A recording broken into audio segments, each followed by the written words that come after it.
انگریزی میں ایک کہاوت ہے، you are the choices that you make. آپ وہ ہیں جو اپنی زندگی میں فیصلے لیے. ہم زندگی میں فیصلے لیتے ہیں، جب فیصلے غلط ہو جاتے ہیں تو ہماری زندگی ایک الگ موڑ لے لیتی ہے. صحیح فیصلے ہمیں بناتے چلے جاتے ہیں، اور اکثر ہم بیٹھ کے جب اپنے پاسٹ کے بارے میں سوچتے ہیں تو اس طرح کے ہمیں ریگریٹس ہوتے ہیں کہ اگر ہم نے ایسا کر لیا ہوتا تو آج بہت بہتر ہوتا، یا وہ فیصلہ جو ہم نے لیا وہ کتنا غلط ثابت ہوا، آج اس سے کتنا نقصان ہو گیا. بہرحال زندگی ہمارے سامنے الگ الگ راستے کھولتی رہتی ہے، اور ہم اکثر کنفیوز رہتے ہیں اور ڈاؤٹس میں بھی رہتے ہیں کہ فلاں فیصلہ اگر میں لے لوں گا تو اس سے مجھے کوئی بہت زیادہ نقصان تو نہیں ہو جائے گا، یا فلاں آدمی کو اگر میں اپنے ساتھ رکھ لوں گا یا اس کے ساتھ بزنس کر لوں گا یا اس کے ساتھ کوئی رشتہ جوڑ لوں گا تو کہیں بہت زیادہ مجھے نقصان تو نہیں ہو جائے گا. اللہ تعالیٰ نے ہم کو ایک بہت ہی خوبصورت چیز دی تھی، استخارہ. ڈائریکٹ اللہ تعالیٰ سے مشورہ کرنا اپنے کسی بھی فیصلے میں، زندگی کے کسی بھی فیصلے میں. اور آپ یہ سوچئے، جب کوئی چھوٹا موٹا انسان ہوتا ہے اور اس کے اوپر کسی بڑے آدمی کی اچانک سرپرستی ہو جاتی ہے، کوئی کسی پولیٹیشین سے جڑ جاتا ہے، تو اس کی زندگی میں ایک الگ سا کانفیڈنس آ جاتا ہے. وہ نڈر سا ہو جاتا ہے، وہ اس کے پوری شخصیت میں ایک اسٹرینتھ، ایک ایٹیٹیوڈ آ جاتا ہے، اور وہ کانفیڈنس کے ساتھ اپنی چیز فیصلے کرنے لگتا ہے. اسے پتہ ہوتا ہے کہ کچھ بھی غلط ہوگا تو فلاں آدمی جس کی میرے اوپر سرپرستی ہے وہ مجھے بچا لے گا، یا وہ سب کچھ صحیح کر دے گا.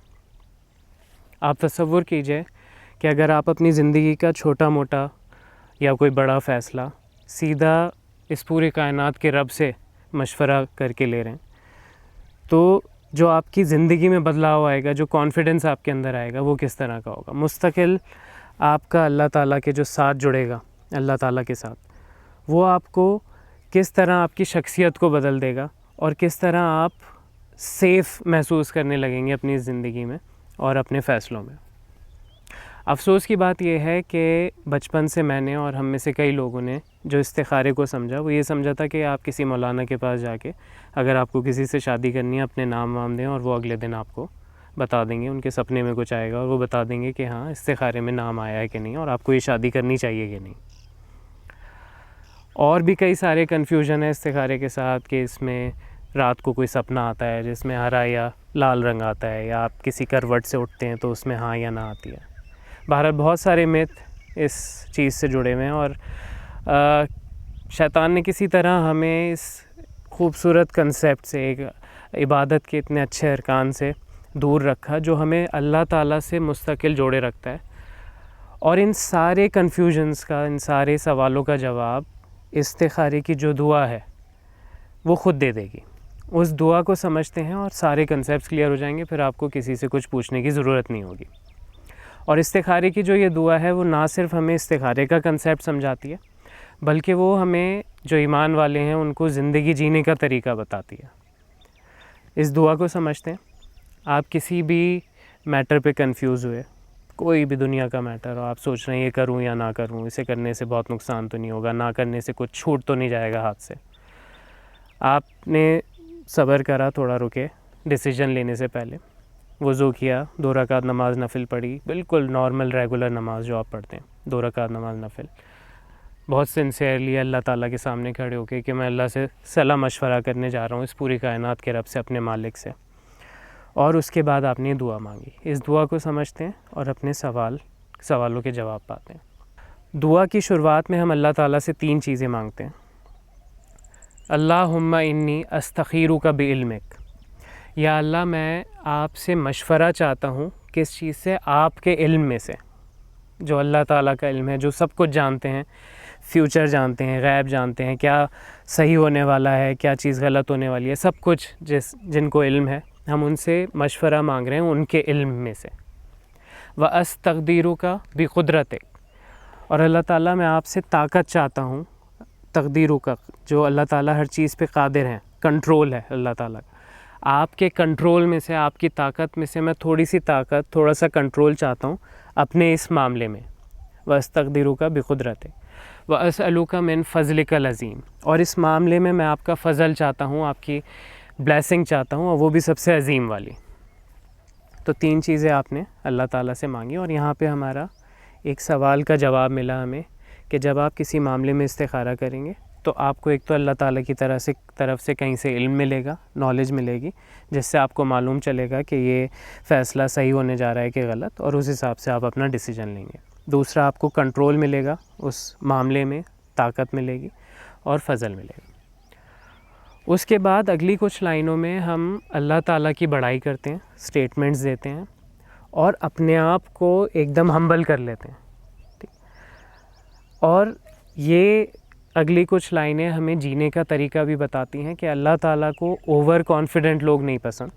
آپ نے دیکھے ہوں گے محفلوں میں بڑے گھمنڈ کے ساتھ جو بیٹھتے ہیں, جن کو اپنے علم, اپنی طاقت, اپنے پیسے پہ اکثر بہت زیادہ گھمنڈ ہوتا ہے, اور شیخیاں بھگاڑتے پھرتے ہیں کہ اس کو پتہ نہیں کس سے پنگا لے لیا, اجی یہ تو میں خود ہی دیکھ لوں گا. اور وہ والے لوگ جو بولتے ہیں نا, میں اپنی قسمت خود لکھ کے چلتا ہوں. تو اگر آپ یا اگر ہم خود اتنے زیادہ اوور کانفیڈنٹ اور ہمیں واقعی لگتا ہے کہ ہم خود اپنی قسمت لکھتے ہوئے چلے جائیں گے, تو استخارہ آپ کے اور ہمارے لیے نہیں ہے. ٹھیک ہے, یہ عبادت صرف ہمبل لوگوں کے لیے, جو نہ صرف اس اسٹیٹمنٹ کو بولتے ہیں بلکہ اس پہ بلیف رکھتے ہیں کہ ساری طاقت, سارا علم اللہ کے پاس ہے اور بنا اللہ کی مدد کے میں کچھ بھی نہیں. تو سب سے پہلے استخارے کو اپنی زندگی میں اپنانے سے پہلے آپ کو ہمبل ہونا سیکھنا ہوگا. آپ کو واقعی اس چیز پہ یقین رکھنا ہوگا کہ اللہ کی طاقت کے علاوہ آپ کچھ نہیں, اس کی مدد کے بنا آپ کچھ نہیں.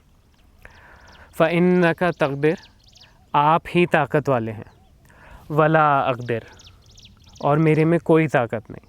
اور اس کو باقاعدہ آپ کو بلیو کرنا ہوگا. ہپوکریٹ مت بنیے گا, منافق مت بنیے گا کہ بول کچھ رہے ہیں اور اندر سے کچھ اور. وَتَعْلَمُ, اور آپ ہی کو سارا علم ہے, آپ ہی علم والے ہیں. وَلَا أَعْلَمُ, اور مجھے کچھ نہیں معلوم. اور ہماری زندگی ہمیں جیسے جیسے بیتتی جاتی ہے بتاتی بھی جاتی ہے کہ جو چیزیں ہمیں صحیح لگ رہی تھیں وہ کیسی غلط ثابت ہوئیں. کئی بار فوری طور پہ کچھ چیزیں بہت اچھی ثابت ہوتی ہیں اور بعد میں پتہ چلتا ہے کہ وہ کتنا نقصان دے گی. کئی بار فوراً ایسا لگتا ہے کہ بہت غلط ڈیسیجن ہو گیا اور لانگ ٹرم میں پتہ چلتا ہے کہ نہیں, وہ آپ کے لیے فائدہ مند تھا. فَإِنَّكَ تَقْدِرُ وَلَا أَقْدِرُ وَتَعْلَمُ وَلَا أَعْلَمُ وَأَنْتَ عَلَّامُ الْغُیُوبِ, اور آپ غیب کے جاننے والے ہیں. صرف آپ ہی ہیں جو فیوچر کے جاننے والے ہیں, جنہیں پتہ ہے کہ کس چیز کا انجام کیا ہوگا. تو آپ نے ہمبل ہو کے اللہ تعالیٰ کو ان کی بڑائی کری اور ان پہ آپ نے توکل رکھا اور ان پہ ڈپینڈنٹ ہو گئے. اس کے بعد ہم اپنی پہلی کنڈیشن رکھتے ہیں جس معاملے کے لیے ہم استخارہ کر رہے ہیں.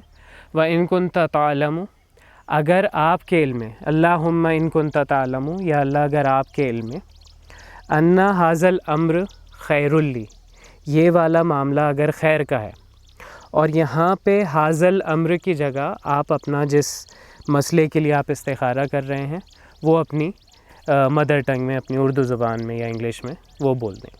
مثال کے طور پہ آپ کو ABC کمپنی جوائن کرنی ہے اور آپ کے سمجھ میں نہیں آ رہا کہ ابھی والی جاب چھوڑ کے میں ABC جوائن کروں کہ نہیں کروں, تو آپ یہاں بولیں گے ان ھذا الامر کی جگہ ان میرا ABC کمپنی جوائن کرنا خیر لی, اگر میرا ABC کمپنی جوائن کرنا خیر کا ہے. کس معاملے میں, کس سینس میں خیر کا؟ فی دینی و معاشی, میرے دین کے لیے اور میری معاشی, میری دنیاوی زندگی کے لیے. اور یہاں پہ ہمیں ایک اور دعا کا کنسیپٹ سمجھ میں آتا ہے جو ہم اکثر اگنور کر کے رکھتے ہیں, کہ ہم اللہ تعالیٰ سے کچھ بھی مانگتے ہیں اور اس میں یہ کنڈیشن نہیں رکھتے کہ وہ میرے دین کے لیے بھی اچھی ہو, دنیاوی چیزوں کے لیے تو ہم مانگتے رہتے ہیں. تو یہاں پہ آپ اللہ تعالیٰ سے بول رہے ہیں کہ اگر یہ میرے لیے خیر کا ہے, میرے دین اور میری معاشی زندگی کے اعتبار سے, وعاقبتی امری او عاجلی امری و عاجلی ہی, اور اگر یہ خیر کا ہے, اس کا آؤٹ کم, اس کا رزلٹ, اس کا نتیجہ میری دنیاوی اور آخرت کے لیے, میری دنیا اور آخرت کے لیے. پہلی کنڈیشن پوری ہو گئی, تو کیا کریں؟ فقدرہ لی, تو اس کو میری تقدیر میں ڈال دیں, اس کو میری قسمت میں ڈال دیں, اسے مجھے عطا کر دیں. ویسرہ لی, اور نہ صرف مجھے عطا کر دیں, اس کو میرے لیے آسان کر دیں. اور آپ نے دیکھا ہوگا کئی بار اگر کوئی چیز ہمیں بہت زیادہ جد و جہد, بہت زیادہ مشکل کے بعد ملے, کوئی سرکاری کام ہے, آپ چکر لگائے جا رہے ہیں، آپ کی ایڑیاں گھس گئیں اور بہت پسینہ وسینہ وقت بیت کے آپ کو کچھ حاصل ہوا، تو آپ اسے سیلیبریٹ نہیں کر پاتے، آپ اسے انجوائے نہیں کر پاتے، آپ کا ذہن تھک چکا ہوتا ہے، آپ کہتے ہیں ہاں یار یہ مل تو گیا لیکن بڑا پریشان کرا اس نے، ہاں ٹھیک ہے۔ تو ہم اللہ تعالیٰ سے کہہ رہے ہیں کہ نہ صرف یہ مجھے دے دیں اگر یہ میرے لیے خیر کا ہے، ویسر لی، اس کو میرے لیے آسان کر دیں، اسے میرے لیے آسانی کے ساتھ دے دیں، ثم بارک لی فی، اور اس میں میرے لیے برکت بھی ڈال دیں، جتنا میں امیجن کر رہا ہوں اس کو حاصل کرنے کے بعد جو مجھے جوائے ملے گا، جو مجھے خوشی ملے گی، اس سے اور زیادہ مجھے ملے، اس میں اور زیادہ برکت بھی مل جائے، ثم بارک لی فی۔ اور پھر ہم دوسری کنڈیشن رکھتے ہیں، وَإِن كُنْتَ تَعْلَمُ، اور یا اللہ اگر آپ کے علم میں، أَنَّ هَذَا الْأَمْرُ شَرٌّ لِّي، اگر یہ والا عمل، اگر یہ والا مسئلہ میرے لیے شر کا ہے، ہارمفل ہے، میرے لیے نقصان دہ ہے، تو پھر کیا کریں؟ اور یہاں اگلی لائنوں سے پہلے ہمیں ایک اور چیز سیکھنے کو ملتی ہے کہ ہمیں اپنی خواہشیں، اپنے ڈریمز، ان پہ اللہ تعالیٰ کی مرضی کو ترجیح دینی ہے۔ اللہ تعالیٰ کی مرضی سے بڑھ کر میری خواہش نہیں، جو میں سپنا دیکھ رہا ہوں وہ اللہ تعالیٰ کی مرضی سے بڑھ کر نہیں۔ اگر اللہ کو لگ رہا ہے وہ میرے لیے صحیح ہے، اگر اللہ کی مرضی ہے تو وہ مجھے ملے، اور اگر اللہ کو لگ رہا ہے کہ وہ مجھے میرے دین سے دور لے جائے گا یا میرے لیے صحیح نہیں ہوگا تو وہ مجھ سے لے لے۔ آپ نے سرنڈر کر دی اپنی نفس، اپنی خواہش اللہ تعالیٰ کے سامنے۔ وَإِن كُنْتَ تَعْلَمُ أَنَّ هَذَا الْأَمْرُ شَرٌّ لِّي، وہی سب فی دینی و معاشی و عاقبتی امری و عاجلی امری و عاجلی ہی، میرے دین اور میری معاشی زندگی کے لیے اور اس کا جو آؤٹ کم ہے وہ دنیاوی اور آخرت کے لیے اگر شر کا ہے، ٹھیک ہے، تو کیا کریں؟ فَاصْرِفْهُ عَنِّی، تو اس کو مجھ سے دور کر دیں، یہ مجھے حاصل ہی نہ ہو، میں فیل ہو جاؤں اس کو حاصل کرنے میں۔ فَاصْرِفْهُ عَنِّی، یہاں پہ ہمیں ایک اور جواب ملتا ہے کہ استخارہ کیسے کام کرتا ہے۔ جب آپ استخارے میں کسی معاملے کو ڈالیں گے، اللہ تعالیٰ کے آگے کسی معاملے کو رکھیں گے، تو آپ کو اگر وہ آپ کے دینی اور معاشی زندگی کے لیے اچھا نہیں ہوگا تو آپ اس میں فیل ہو جائیں گے، ٹھیک ہے، کوئی لال رنگ، ہرا رنگ یا کروٹیں، وہ سب بیکار کی باتیں۔ فَاصْرِفْهُ عَنِّی، اور صرف ایسا نہ ہو کہ وہ مجھے حاصل نہ ہو، بلکہ اگر کوئی چیز مجھے نہیں مل رہی ہے اور اس کا مجھے دکھ ہوگا کہ بھئی ایک چیز میں چاہتا تھا لیکن میں نے اللہ تعالیٰ کے آگے اس کو رکھا اور وہ مجھے نہیں مل رہی اب، وَأُصْرِفْنِي عَنْهُ، اور مجھ کو اس سے دور کر دیں، یعنی وہ میرے دل سے ہی اتر جائے، میں اس کے بارے میں سوچنا ہی چھوڑ دوں، وہ خواہش ہی ختم ہو جائے میری زندگی سے۔ کتنی مکمل دعا ہے، ٹھیک ہے۔ فَاصْرِفْهُ عَنِّی وَأُصْرِفْنِي عَنْهُ، اور جب آپ کو کوئی چیز نہیں ملے گی جو آپ چاہتے تھے، آپ نے اللہ تعالیٰ کے سامنے کنڈیشن رکھ دی کہ آپ کی مرضی سے اگر آپ کو صحیح لگ رہا ہے تو یہ مجھے ملے اور ورنہ نہ ملے، اب جو ویکیوم کریٹ ہوا، جو آپ کی زندگی میں کمی آئی اس کے نہ ملنے سے، اب آپ اس کے بدلے کچھ خیر کا مانگ رہے ہیں اپنے نصیب میں، جس سے آپ سیٹسفائیڈ ہو جائیں۔ تو آخری لائن میں آپ بولتے ہیں وَقْدِرْ لِی الْخَيْرَ حَيْثُ كَانَ، اور میری نصیب میں ڈال دیجئے، میری قدر میں ڈال دیجئے کچھ خیر کا جو جہاں کہیں بھی ہو، جو مجھے معلوم بھی نہیں، اس کے بدلے ثُمَّ أَرْضِنِي بِهِ، اور مجھ کو اس سے سیٹسفائیڈ کر دیں، مطمئن کر دیں، میں پیس میں ہو جاؤں اس چیز کو حاصل کر کے۔ مکمل دعا، کتنی خوبصورت چیز، اور ہماری زندگی کا یہ حصہ نہیں ہے۔ اس دعا کو یاد کریں، استخارے کو اپنی زندگی کا حصہ بنائیں، اللہ تعالیٰ کو مستقل اپنے سے جوڑ لیں، اپنے آپ کو اللہ تعالیٰ سے جوڑ لیں، ہر مشورے میں استخارہ کریں اور اس دعا کو یاد کریں، ٹھیک ہے۔ اور اس کی دو وجہیں ہیں، میں اس ویڈیو کے اینڈ میں وہ ریفرنس دوں گا صحیح بخاری کا اور باقی حدیثوں کا جہاں سے ہمیں استخارے کی دعا پتہ چلی۔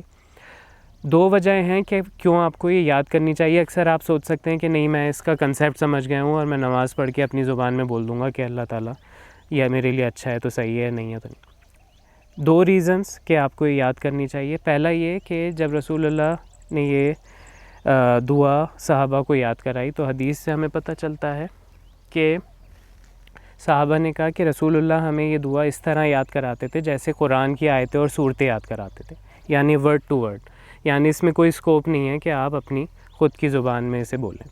دوسری چیز، اگر آپ اس کو یاد نہیں کریں گے تو اس دعا کی جو بہت ڈیپ چیزیں ہیں، ہے نا، فی دینی و معاشی، یہ سب چیزیں آپ سے مس ہو جائیں گی کہ آپ کچھ اور مانگ رہے ہیں، وَقْدِرْ لِی الْخَيْرَ حَيْثُ كَانَ، یا پھر آپ بول رہے ہیں کہ اس کو مجھ سے دور ہی نہ کر دیں بلکہ میرے دل سے بھی اتار دیں. تو یہ سب ڈیپ چیزیں آپ بھول جائیں گے. آپ صرف یہ بولیں گے اللہ تعالیٰ میرے لیے اچھی ہے تو مجھے دے دیں, نہیں ہے تو مجھے اس سے چھین لیں.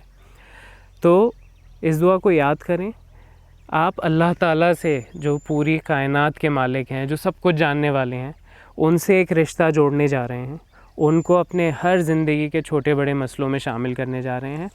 3-4 گھنٹے اگر لگا دیں گے دعا کو یاد کرنے میں تو کوئی بڑی بات نہیں ہے, لیکن جو آپ کو ساتھ ملے گا اللہ تعالیٰ کا, جب دعا یاد ہوگی تو آپ استخارہ کرنا بھی شروع کر دیں گے. اور وہ جو کانفیڈنس آپ کو ملے گا اللہ تعالیٰ کے ساتھ اپنی زندگی بتانے کا, ان کی سرپرستی میں, ان کے مشوروں کے ساتھ بتانے میں, آپ کی پوری لائف بدل جائے گی. 3-4 گھنٹے کی بات ہے, کسی کو دیر سے یاد ہوگی تو بہت سے بہت 6-7 گھنٹے کی, 1 دن میں 2 دن میں آپ کو پوری دعا یاد ہو جائے گی. اللہ تعالیٰ ہم میں سے ہر ایک سنسیئر آدمی جو آپ سے اپنا رشتہ بنانا چاہتا ہے, جو استخارہ سیکھنا چاہتا ہے, اس کی دعا یاد کرنا چاہتا ہے, ہمارے لیے آسانی کریں اس دعا کو یاد کرنے میں, اور اس کو اپنی زندگی میں ایک ریگولر پریکٹس بنانے میں ہماری مدد کریں. آمین یا رب.